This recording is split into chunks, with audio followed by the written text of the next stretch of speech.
భక్తుల సౌకర్యార్థం పకడ్బందీ ఏర్పాట్లను టీఎస్ఆర్టీసీ చేస్తోంది. భక్తులను తరలించేందుకు 6000 ప్రత్యేక బస్సులను ఏర్పాటు చేస్తున్నట్లుగా ప్రకటించింది. రాష్ట్ర వ్యాప్తంగా ఎన్ని ప్రాంతాల్లో పికప్ పాయింట్స్ ఏర్పాటు చేశారు? మహిళలు మేడారం ఫ్రీ జర్నీకి ఆంక్షలేంటి? వీటికి సంబంధించి పూర్తి వివరాలు మా సీనియర్ కరెస్పాండెంట్ పెద్దేశ్ అందిస్తారు.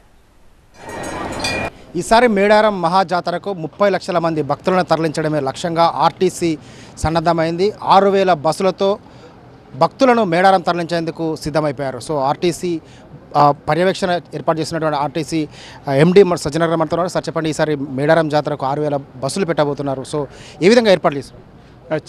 చారిత్రాత్మక మేడారం జాతరకు మనము టీఎస్ఆర్టీసీ మొత్తం యాజమాన్యం సిద్ధం కావడం జరిగింది. దాదాపు 2 నెలల నుంచి మనము ఈ ఒక్క జాతర సక్సెస్ చేయడానికి మన ఆఫీసర్స్ అందరూ కూడా బాగా కష్టపడుతున్నారు.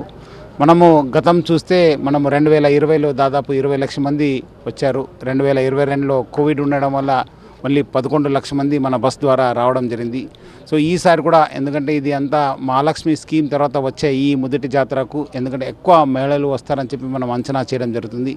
దాన్ని దృష్టిలో పెట్టుకుని మనం దాదాపు 25 to 30 lakhs మెంబర్స్ వస్తారని చెప్పి మనం అంచనా చేస్తున్నాను. దానికి తగ్గట్టుగా మనం దాదాపు 6000 బస్సెస్ని మనము ఏర్పాటు చేయడం జరుగుతుంది. అది కాకుండా మనం ఎందుకంటే అంతకుముందు ఓన్లీ 40 క్యూ లైన్స్ ఉండింది, ఈసారి 48 క్యూ లైన్స్ పెట్టడం జరిగింది. దాదాపు అక్కడ కూడా ఆల్మోస్ట్ ఒక టైంలో 15-16 వేల మంది మన క్యూ లైన్స్లో ఉండడం జరుగుతుంది. మనము 51 ప్రాంతం నుంచి మనము ఇక్కడ భక్తుల్ని తరలించడం జరుగుతుంది. మనము వరంగల్ నుంచి కూడా దాదాపు 3 చోట్ల నుంచి కూడా మనము భక్తులు ఇక్కడ మనము వాళ్ళని ట్రాన్స్ఫర్ చేయడం జరుగుతుంది. సో దాదాపు 15,000 మంది సిబ్బందితోని మనము ఈసారి మన బస్సెస్ని ఏర్పాటు చేయడం జరుగుతుంది. సో జాతరకు వచ్చే భక్తులు మహిళలు అంటే ఆధార్ కార్డు కంపల్సరీగా వెంట పెట్టుకొని రావాల్సి ఉంటుందా, లేకపోతే ఇంకా వారికి ఏమైనా రెస్ట్రిక్షన్స్ ఏమని చెప్పారు? లేదు, ఎవరు లేదు. మనం ఎట్లా బస్సు నడుపుతున్నాము ఇప్పుడు ఆల్రెడీ మహిళలు కూడా బాగా సహకరిస్తున్నారు. చాలా చోట్ల కూడా మనకు వాళ్ళ ఆధార్ కార్డు కూడా చూపిస్తున్నారు. సో ఈసారి కూడా మనం కూడా డెఫినెట్లీ వాళ్ళందరూ కూడా వాళ్ళ ఆధార్ కార్డుని క్యారీ చేయాలని చెప్పి నేను కోరుతున్నాను.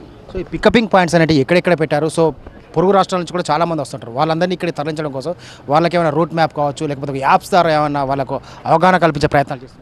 ఆల్రెడీ అది లాస్ట్ టైం లాంచ్ చేయడం జరిగింది, మళ్ళీ ఇప్పుడు ఇంప్రూవ్ చేయడం జరుగుతుంది. దాన్ని కూడా మనం లాంచ్ చేయడం జరుగుతుంది. మనం ముఖ్యంగా కాజీపేట రైల్వే స్టేషన్ నుంచే చాలామంది మన బయట రాష్ట్రం నుంచి వచ్చే వాళ్ళు ఉంటారు. వాళ్ళని కూడా మనం దృష్టిలో పెట్టుకుని అక్కడ కూడా మనము ఈసారి ఎక్కువ బస్సెస్ని ఏర్పాటు చేయడం జరుగుతుంది.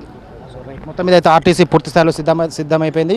26 లక్షల నుంచి 30 లక్షల మంది భక్తులను మేడారం తరలించడం లక్ష్యంగా ఆర్టీసీ అధికార యంత్రాంగం పూర్తి స్థాయిలో ఏర్పాట్లు చేస్తున్నారు. మేడారంలో మొత్తం 47 క్యూలను సిద్ధం చేస్తున్నారు. మొత్తం 51 ప్రాంతాల్లో పికపింగ్ పాయింట్స్ ఏర్పాటు చేసి వివిధ రాష్ట్రాల నుంచి, తెలుగు రాష్ట్రాలతో పాటు వివిధ పొరుగు రాష్ట్రాల నుంచి వచ్చేటువంటి భక్తులందరినీ కూడా మేడారం తరలించేందుకు పూర్తి స్థాయిలో ఆర్టీసీ సన్నద్ధమైపోయింది. కెమెరా పర్సన్ మున్నాతో పెద్దీష్, TV9 మేడారం.